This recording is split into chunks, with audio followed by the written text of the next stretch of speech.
안녕하세요. 갈아먹는 머신러닝의 김형준입니다. 오늘은 메타가 최근 공개한 세그멘트 애니띵 모델, 줄여서 셈이라는 논문을 리뷰를 해볼게요. 얘는 컴퓨터 비전 분야에서 파운데이션 모델을 만들어 보려고 한 시도입니다. 파운데이션 모델이란 하나의 태스크로 학습시킨 모델이 학습하지도 않았던 다양한 분야에 바로바로 적용될 수 있는 제너럴한 모델을 가리킵니다. 자연어 처리 분야에서는 GPT가 대표적인데요. 과연 메타의 연구진들은 컴퓨터 비전 분야에 GPT를 만드는데 성공을 했을까요? 데모를 먼저 보겠습니다. 공식 홈페이지에 데모 탭을 가서 세그멘테이션 할 이 이미지를 선택합니다. 먼저 호버 앤 클릭 모드를 사용해 볼게요. 자, 요 고양이를 한번 세그멘테이션을 해보겠습니다. 누르기만 해도 바로 세그멘테이션 해주죠. 여러 개를 지정할 수도 있고요. 이렇게 지저분한 영역은 제외해줘 라고 이렇게 빨간색 점으로 표시할 수도 있습니다. 이미지는 이렇게 확인할 수가 있고요. 다음으로 멀티 마스크라는 기능을 사용해 보겠습니다. 고양이의 발 부분을 한번 선택해 볼게요. 그러면 얘는 고양이이면서도 고양이의 발이기도 합니다. 좀 이중적이죠. 이러한 거를 논문에서는 ambiguity라고 부르는데 자세한 개념은 좀 이따 설명드릴게요. 자, 다음으로 이 박스 기능 사용해 보겠습니다. 대상을 이렇게 박스로 표현을 하면은 세그멘테이션이고요. 마찬가지로 제외하고자 하는 영역은 빨간 점으로 표시해 주면 됩니다. 마지막으로 이 everything이라는 기능 한번 사용을 해볼게요.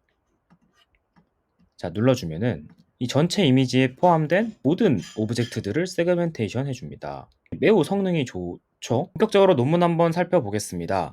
핵심을 요약해보면은 컴퓨터 비전 분야에서 GPT와 같은 모델을 만들어 보고 싶었대요. 그래서 제너럴하게 모델을 만들려면 어떠한 태스크로 모델을 학습시켜야 되는지, 아키텍처는 어때야 되는지, 데이터셋은 어떤 것들이 필요한지를 연구하고 개발했다고 합니다. 그 결과 세그멘테이션은 당연히 잘하고 다른 태스크들에 대해서도 어느 정도 성능을 보여줬다고 합니다. 저자를 살펴보면 이 알렉산더라는 분은 비전 트랜스포머를 이용해서 다양한 연구들을 진행을 했었어요. 그리고 이전에 오브젝트 디텍션 분야에서 한번 혁신을 일으켰던 피처 피라미드 네트워크라는 논문의 저자이기도 합니다. 맨 뒤에 있는 이 피터 달러라는 분하고 로스 걸식이라는 분은 딥러닝을 이용한 컴퓨터 비전의 대가 분들입니다.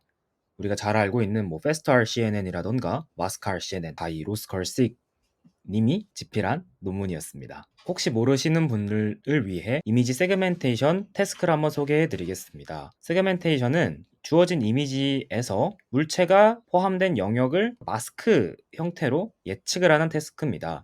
그리고 요 픽셀 단위로 어느 클래스에 속하는지까지 맞춰야 돼서 굉장히 난이도가 높은 태스크입니다. 자율주행 차나 의료 AI에서 활발히 사용이 되고 있고요. 활용도는 높지만 어려워서 많은 연구자들이 도전하고 있는 분야이기도 합니다. 샘 모델은 크게 세 가지 측면에서 기여를 했다고 합니다. 첫 번째로는 이 어떤 태스크로 모델을 학습 마치 GPT처럼 제너럴한 비전 모델을 만들 수 있을까에 대해서 고민을 했다고 합니다. 두 번째로는 이 태스크로 모델을 학습시키려면 어떤 데이터가 있어야 되는지 연구를 했고 실제로 데이터셋도 만들었습니다. 마지막으로는 모델 구조도 연구를 했다고 해요.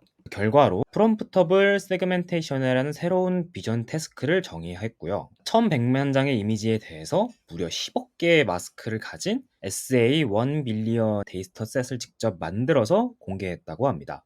그리고 이미지 인코더, 프롬프트 인코더, 마스크 디코더로 구성되어 있는 단순한 모델을 학습을 시켜서 성능을 검증을 해봤다고 합니다. 그렇다면 태스크부터 살펴볼게요. 자, GPT의 경우에는 다음에 올 단어가 뭔지 예측하는 방식으로 학습을 진행합니다.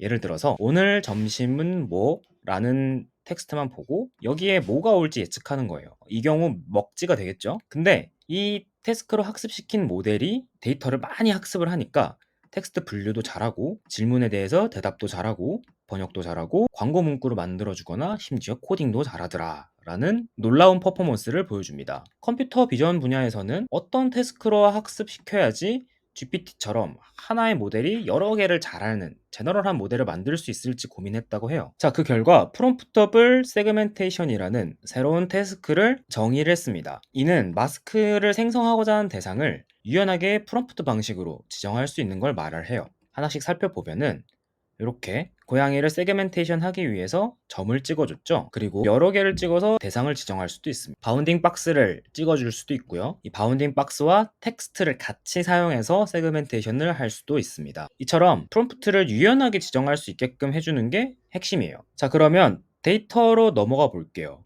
유연하게 동작하는 제너럴한 AI를 만든다는 말은 곧 어마어마하게 많은 데이터가 필요하다는 얘기입니다. GPT 같은 경우 웹상의 텍스트들을 엄청나게 많이 크롤링을 한 카만 크롤이 주요 데이터셋이었어요. 그리고 전철하게 하기 전에는 무려 45TB의 텍스트가 있었다고 하고, 실제로 GPT-3 모델을 학습시킨 데이터는 570GB 정도라고 합니다. 세그멘테이션 모델을 학습시키기 위해서는 요 마스크 라벨이 필요합니다. 그리고 얘는 단순히 크롤링을 해서 얻을 수는 없어요. 사람이 일일이 라벨링을 해줘야 되는데 어마어마한 노력이 들어갑니다. 때문에 많은 양의 데이터를 제작하는 게 무척 힘듭니다.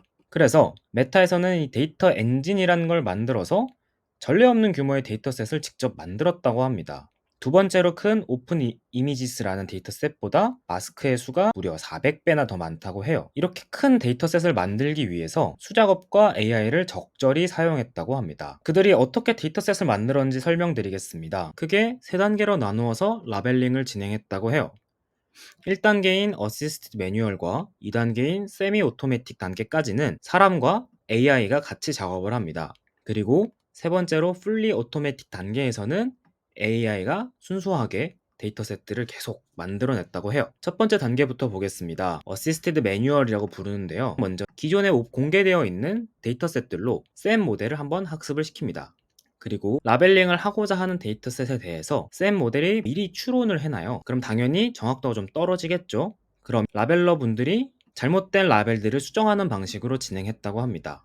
이런 방식으로 430만 개의 마스크를 라벨링 했다고 해요. 두 번째인 세미 오토마틱 단계입니다. 이전 단계에서 430만 장을 모았죠. 그거 가지고 샘 모델을 학습한 거예요. 그 다음 AI가 이미지에 추론을 해놓으면은 이제 사람이 수정하지 않습니다. 얘가 세그멘테이션 하는 거는 어느 정도 정확하다고 보고 빠진 것들만 채워 넣습니다. 이런 방식으로 590만 개의 추가 마스크들을 라벨링 했다고 합니다. 1단계랑 2단계를 합치면 1020만 개가 되겠죠. 희망의 풀리 오토매티드 단계입니다. 1, 2단계에서 마스크 1020만 개를 모았어요. 그리고 얘로 샘 모델을 학습시킵니다. 그리고 이미지 1100만 장에 대해서 11억 개의 마스크를 생성하도록 계속 인퍼런스를 돌린 거예요. 이렇게 AI가 인퍼런스를 한 결과만 모았더라도 퀄리티가 괜찮았다고 합니다. 태스크와 데이터를 살펴봤으니 이제 모델을 보겠습니다. 샘 모델은 이미지 인코더, 프롬프트 인코더, 마스크 디코더로 구성했어요. 이미지가 이렇게 있으면은 인코더를 통해서 인베딩 뽑고요. 이 프롬프트 자체도 인베딩을 뽑아줍니다. 그 다음 이미지 인베딩하고 프롬프트 인베딩 가지고 마스크를 생성하는 마스크 디코더 돌려서 이렇게 마스크 3개를 생성을 하게 됩니다. 각각에 대해서 좀 자세히 살펴볼게요. 이 이미지 인코더 같은 경우에는 MAE 방식으로 학습시킨 비전 트랜스포머를 사용했다고 합니다. MAE는 마스크드 오토 인코더의 줄임말입니다. 인풋 이미지에서 랜덤하게 특정 패치들을 가린 거예요. 그 다음 얘네들을 한 번에 이어 붙여서 이미지 인베딩을 뽑아주고요. 디코더 단계에서 원래 이미지를 복원하는 방식으로 학습을 진행한다고 합니다. 학습이 다 끝난 뒤에는 디코더 부분은 사용하지 않고 인코더를 가지고 오면은 아주 강력한 인베딩 모델로 사용할 수 있다고 합니다.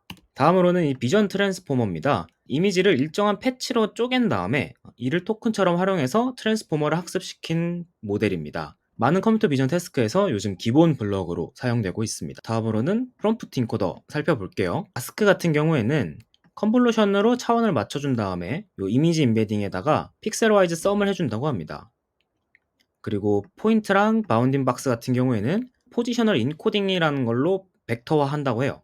이 포지셔널 인코딩은 논문에서 차용을 했다고 합니다. 궁금하신 분들은 한번 읽어보세요. 다음으로 텍스트 같은 경우에는 클립 모델의 텍스트 인코더만 가져와서 인베딩을 해줬다고 합니다. 클립은 아주 유명한 멀티모달 인베딩 모델인데 얘는 뭐 따로 한번 다뤄볼게요. 자, 마지막으로 이 마스크 디코더 한번 살펴보겠습니다. 이렇게 생겼는데 입력으로는 이미지 인베딩과 프롬프트 인베딩을 받죠. 어텐션 블럭을 거친 뒤에 각각 마스크를 생성하거나 이 마스크가 얼만큼 신뢰할 수 있는지 이 스코어 값을 내려주도록 설계되어 있습니다.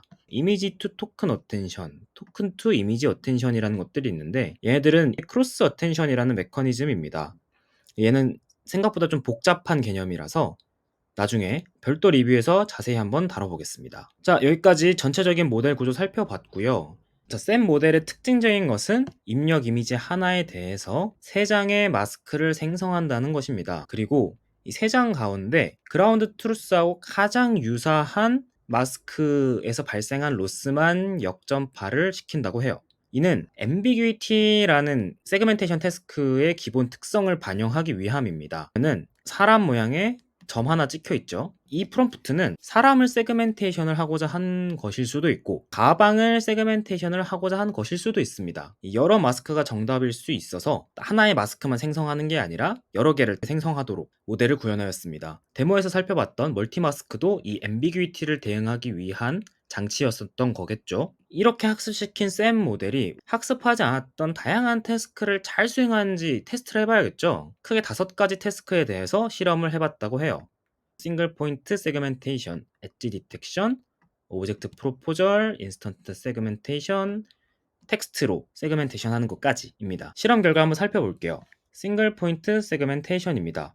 점 하나 찍고 이 점에 해당하는 오브젝트 세그멘테이션하는 태스크예요. 샘 모델이 학습하지 않았던 이미지들에 대해서 얼만큼 잘 수행하는지 기존 소타 모델들과 비교했다고 합니다. 이 RITM이라는 모델 대비 샘이 얼만큼 잘했는지를 각각의 데이터셋에 대해서 실험을 한 결과예요.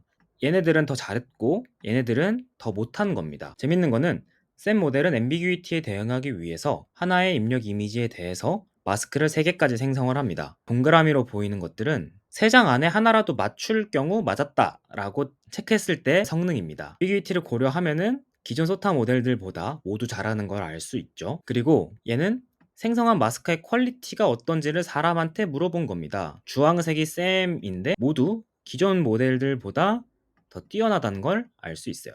두 번째 태스크는 엣지 디텍션입니다. 이미지가 주어졌을 때 테두리를 따내는 태스크입니다. 샘 모델을 엣지 디텍션에 사용하기 위해서는 파이프라인을 약간 변경해야 됩니다. 먼저 16x16 포인트로 샘 모델을 프롬프트합니다. 각각의 프롬프트마다 마스크를 3개씩 생성하니 768개의 마스크가 생성이 되겠죠. 그 다음 NMS라는 과정을 거쳐서 유효한 마스크들만 필터링을 합니다. 그 다음 소벨 필터라는 걸 적용을 해서 마스크들로부터 외곽선만 따내줍니다. NMS가 뭐냐면은 이 오브젝트 디텍션에서 나온 개념인데 물체일 것 같은 후보군 박스들을 많이 생성한 걸 볼 수 있죠. 이 후보군들 중에 가장 확률이 높은 것들만 남기고 나머지를 제거해주는 과정을 NMS라고 부릅니다. 다음으로 소벨 필터인데요. 주어진 이미지에서 컨볼루션 연산을 거쳐서 외곽선만 남기는 필터입니다. 단순한 로직이니까 궁금하신 분들은 한번 찾아보세요. 샘 모델로 엣지 디텍션한 결과를 기존 모델들하고 비교해봤어요. 그 결과 뛰어넘진 못하더라도 좀 비벼볼 만한 성능이 나왔습니다. 자, 세 번째로는 오브젝트 프로포절이라는 분야입니다. 주어진 이미지에서 어디에 물체가 있을 것 같아요? 라고 제안을 해주는 태스크입니다. 얘를 샘 모델로 수행하기 위해서 먼저 이 프롬프트 개수랑 NMS 기준을 조정해서 마스크를 이렇게 1000개 정도 생성을 한다고 합니다. 그 다음에 마스크들이 예를 들면 뭐 이런 식으로 있겠죠. 얘가 물체일 스코어 값과 얼만큼 그 스코어들이 균일하게 분포했는지를 가지고 상위 1000개만 가져갔다고 합니다. 그리고 이 1000개들 중에서 실제로 물체가 어디에 많이 있었는지를 비교를 해본 거겠죠. 기존 소타 모델과 비교했을 때 작은 물체를 감지하는 것을 제외하고는 비슷한 성능이 나왔다고 합니다. 재밌게도 등장 빈도가 적은 희귀한 물체들은 더 잘 잡아냈다고 해요. 그만큼 샘 모델이 제너럴한 성능을 보여주고 있습니다. 네 번째로는 인스턴스 세그멘테이션입니다. 오브젝트 디텍션 결과로 검출한 물체에 대해서 세그멘테이션을 하는 태스크입니다. 기존 소타 모델과 성능을 비교해 볼게요. 보시면 정량적인 결과는 다소 밀리지만 정성적으로 어떤 마스크가 더 정확한지 사람 눈으로 봤을 때 샘이 압도하는 모습을 보입니다. 마지막으로 가장 기대한 텍스트 투 마스크입니다. 가장 모험적인 시도였고요. 프롬프트에다 이렇게 텍스트를 집어넣어서 같이 세그멘테이션을 하는 새로운 태스크입니다. 얘를 위해서 모델을 학습하는 과정을 살짝 바꿔줘야 돼요. 입력 이미지가 있으면은 마스크들을 따로 크롭해가지고 클립으로 인베딩을 뽑아주고 이 인베딩으로 마스크를 생성한 다음에 로스를 계산해서 이미지 인코더를 학습을 시켜줍니다. 이 이미지 인코더 자체는 이 클립 이미지 인코더가 학습했던 것처럼 텍스트의 정보가 묻어나겠죠. 그 다음 인퍼런스를 할 때 텍스트가 주어지면은 클립의 텍스트 인코더를 사용해서 인베딩을 뽑은 뒤에 프롬프트로 인코딩을 해주게 됩니다. 별도의 텍스트 라벨이 없이도 샘 모델이 텍스트 정보를 알 수 있게끔 학습을 할 수 있다고 합니다. 자, 결과는 어느 정도는 이 텍스트를 인식해서 세그멘테이션을 하는 것 같아요. 근데 논문에서는 이 정량적인 평가는 빠져 있습니다. 웹 데모에서도 텍스트로 세그멘테이션을 하는 거는 제외한 걸로 봐서 성능이 그렇게 좋지 않았던 것 같아요. 결과를 보면은 휠이라고 하면은 이렇게 세그멘테이션을 했네요. 비버투스 그릴 하면은 이렇게 세그멘테이션을 했습니다.